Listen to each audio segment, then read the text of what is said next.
कहते हैं कि जब दो लोगों की किस्मत एक दूसरे से जुड़ी होती है तो तकदीर उन्हें एक न एक दिन एक साथ ले ही आती है। पर करण और मधु, इनकी किस्मत ने इनके साथ जो खेल खेला है उसने इन दोनों की जिंदगी ही बदल कर रख दी।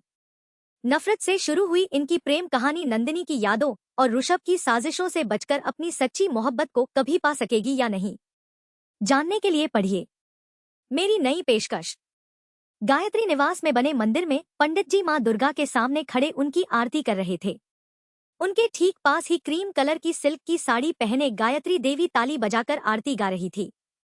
गले में महंगे मोतियों की माला और कान में मोतियों के फूल पहने हुए गायत्री देवी को देखकर कोई भी ये समझ जाएगा कि वो किसी बड़े घराने से ताल्लुक रखती है।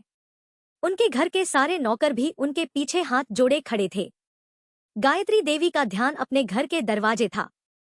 वो बार बार दरवाजे की ओर देखे जा रही थी, जैसे उन्हें किसी के आने का इंतजार हो। आरती खत्म होते ही पंडित जी ने गायत्री देवी को आरती देते हुए पूछा, गायत्री जी, आज मधु बिटिया अभी तक नहीं आई? गायत्री ने आरती लेते हुए कहा, हम भी यही सोच रहे हैं पंडित जी कि मधु अब तक आई क्यों नहीं। रोज तो सुबह 6 बजे ही आ जाती है, पर आज तो आरती भी खत्म हो गई पर अब तक नहीं आई। जरूर कुछ बात है, वरना वो कभी लेट नहीं होती। इतना कहकर उन्होंने अपने नौकर रमेश की ओर देखकर कहा, रमेश, मधु को फोन करो और पूछो कि वो अब तक आई क्यों नहीं। जी। इतना कहकर रमेश तुरंत वहां से चला गया। गायत्री परेशान होकर लिविंग में रखे बड़े से सोफे पर बैठ गई। पास खड़ी उनकी मेड सीमा ने उनसे पूछा, दादी माँ, आपके लिए नाश्ता बना दूं? गायत्री ने बिना कोई जवाब दिए सोफे के पास टेबल पर रखे फोन का रिसीवर उठाया और नंबर डायल करने लगी। दूसरी ओर बेल बज रही थी पर कोई फोन नहीं उठा रहा था।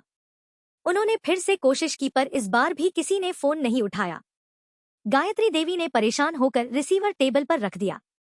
पास खड़ी सीमा ने फिर से पूछा, दादी माँ, आपको दवाई भी तो लेनी है, मैं आपका नाश्ता बना देती हूँ।